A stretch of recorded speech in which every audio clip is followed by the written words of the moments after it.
आज मैं बड़े दुख के साथ कह रहा हूँ कि कल शिक्षक दिवस है, लेकिन अपने देश के शिक्षकों को मैं शिक्षक दिवस की बधाई नहीं दूंगा। ये कोई खुशियाँ नहीं है, बहुत पीड़ा है, बहुत तकलीफ है। एक पोस्टर हमारे साथी ने बनाया, उस पर लिखा शिक्षक दिवस की बधाई। हमने कहा हटा दीजिए, क्या करेंगे? कौन से शिक्षकों को हम बधाई दें? अभी मर्जर मुरझाया गया, उससे निजात नहीं मिली, तो एक सुप्रीम कोर्ट का आदेश आया, उससे निजात नहीं मिलेगी, भी दूसरी चीज आ जाएगी। शिक्षकों के जीवन में, कर्मचारी के जीवन में सिर्फ टेंशन देना है, तो किस खुशी में हम बधाई दें? किस गर्व के साथ हम कहें कि कल हमारे सम्मान का दिवस है?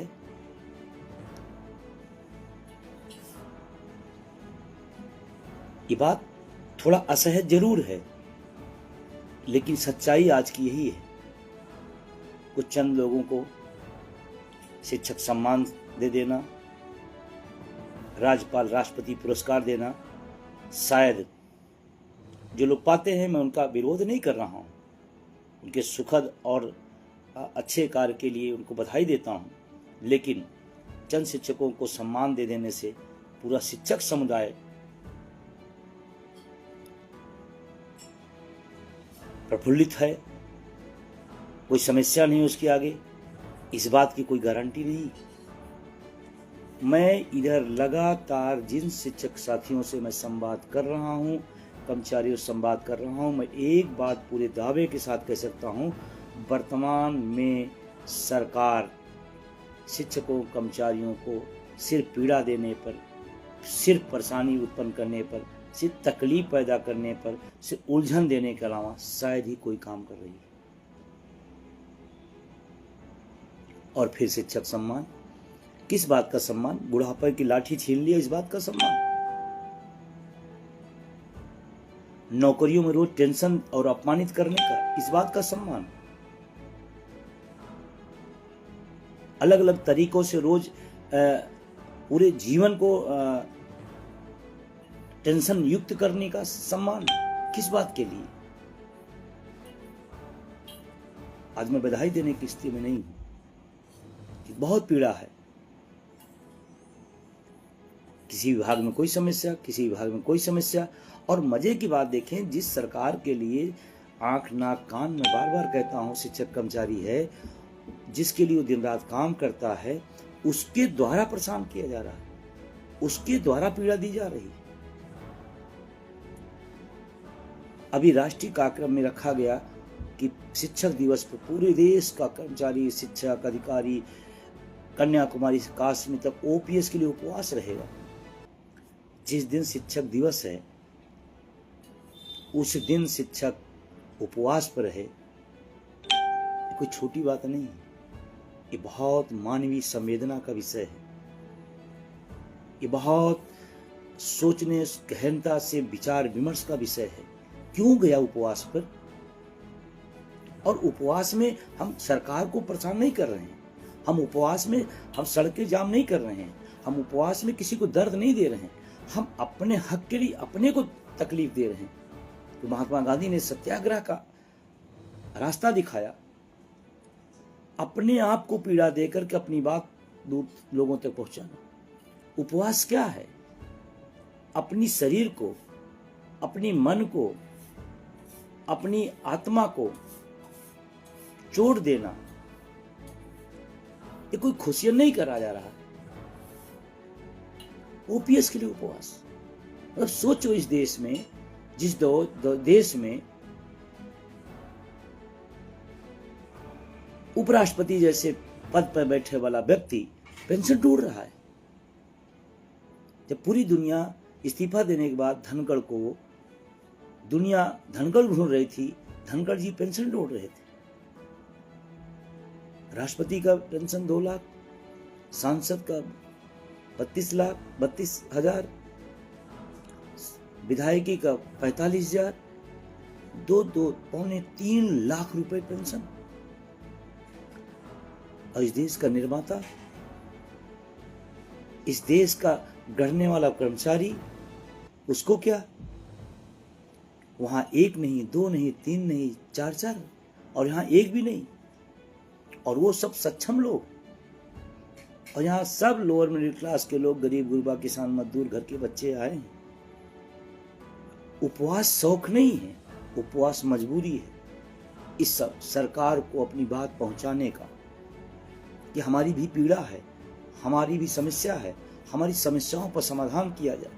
तो एक समस्या का समाधान करने बजाय दूसरी समस्या, दूसरी समस्या के बाद तीसरी समस्या, तीसरी बात चौथी समस्या, जबकि सच ये है शिक्षक को सबसे शांत वातावरण और सबसे पीसफुल लाइफ देनी चाहिए, जिससे इस देश का निर्माण होता है। और उसी को उलझन में,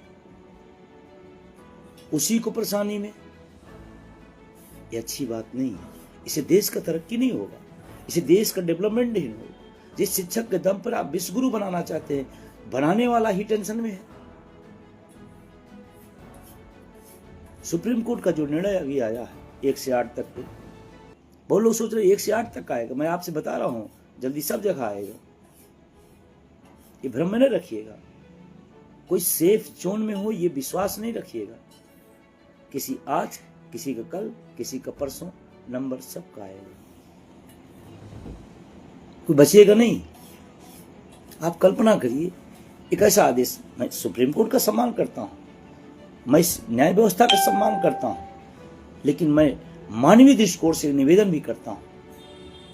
माननीय सुप्रीम कोर्ट ने जो आदेश दिया है, जो निर्णय दिया है, मैं पुनः बड़ी विनम्रता के साथ सुप्रीम कोर्ट से ही निवेदन करूंगा उस पर पुनर्विचार करें। ये न्याय संगत नहीं, ये मानवीय दृष्टिकोण से ठीक नहीं। ये शिक्षा को बढ़ाने वाला मैटर नहीं होगा।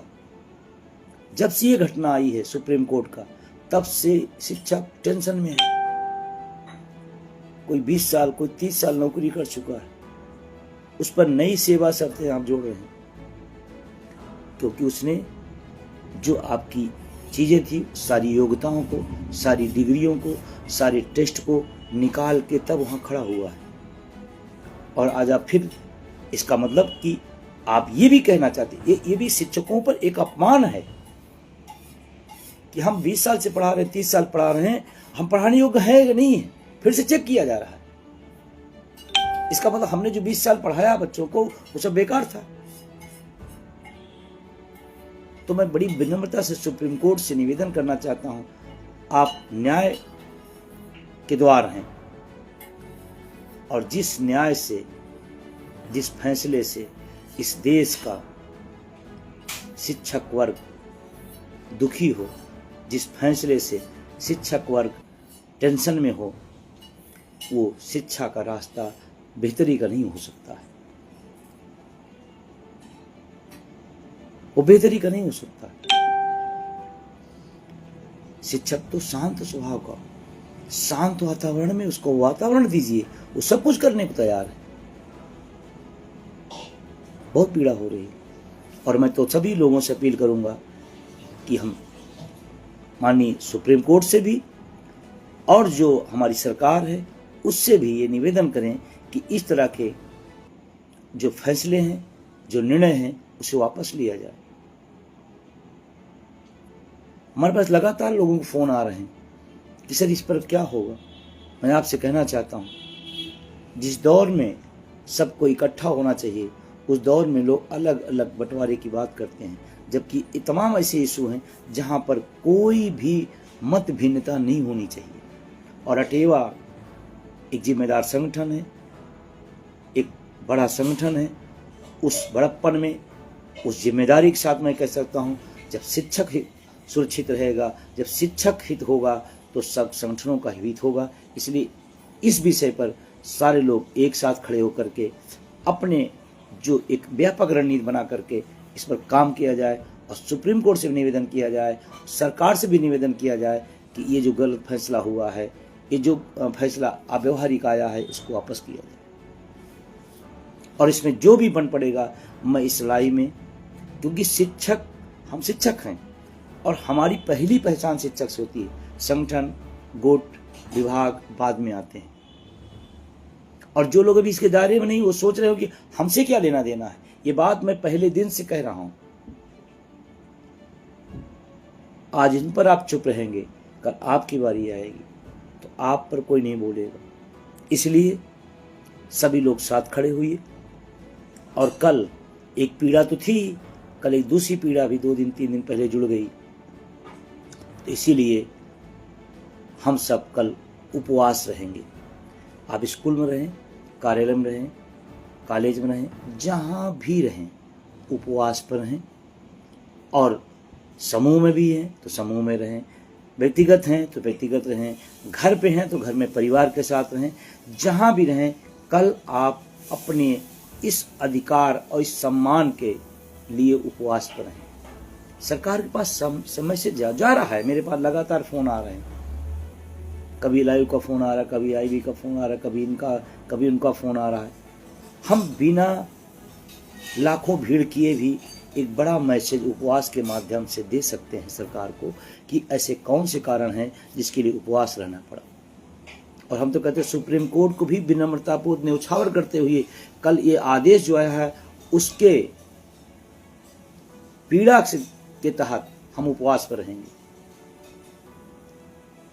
जो पीड़ा हमको हो रही है इस निर्णय से, इस आदेश से, उसके लिए हम उपवास पर रहेंगे।